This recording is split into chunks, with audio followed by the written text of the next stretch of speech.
The one role Morgan Freeman will always regret. One of the worst things I've ever done. It took a while for him to get there, but when Morgan Freeman finally made his big screen breakthrough in his late 40s, he was more determined than ever to ensure he didn't let it slip through his fingers.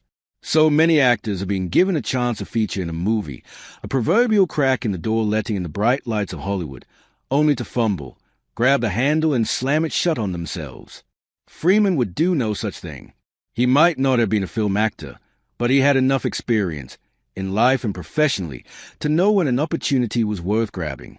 Although he made his debut as a performer in a 1964 production of Hello, Dolly, he made his first uncredited film appearance in the same year's drama The Pawnbroker and spent 6 years and over 700 episodes as part of the Electric Company cast in his first ever TV gig. It wouldn't be until 1987 that Freeman gained a significant foothold in cinema. Ironically, that came when he played a character diametrically opposed to the ones that made him a legend, with his vicious turn as a ruthless pimp in Street Smart netting him his first Academy Award nomination for Best Supporting Actor. The effect it had on his career was seismic, though, with Freeman soon established as one of the most in-demand talents in the business. Within a decade of Street Smart, he'd earned 2 more Oscar nods for Driving Miss Daisy and The Shawshank Redemption, lent supporting Clint Eastwood's classic Unforgiven, collaborated with Steven Spielberg on Amistad, and partnered up with Brad Pitt for David Fincher's Seven, becoming one of the most consistent and reliable presences in Hollywood. Very rarely does Freeman find himself criticized for a subpar, lackluster, or phoned-in performance, but he remained completely convinced that some of his worst acting came when channeling William Shakespeare. Like virtually every other stage performer ever, he's well acquainted with the work of the bard.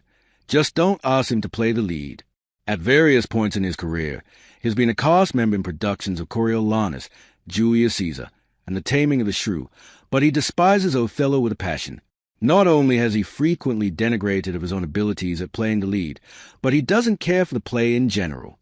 Struggling to find work after the Electric Company had finished its run in 1977, Freeman returned to treading the boards and ended up headlining a 1983 run of Othello in Texas. "I started to think I should look for other options to pay the rent," he admitted to the Times, explaining how he'd have to call up his landlord and let them know nothing's coming in. On paper, Othello came along at just the right time, but that's not how Freeman saw it. "I was awful," he conceded. "One of the worst things I've ever done, but it was work." And making sure his resume was continually being filled would become a hallmark of Freeman's career. It's not easy to get roles, and Freeman has consistently delivered on them for decades, making his CV one of the fullest in the industry. But it also means he is likely to have a flop or two, like Othello.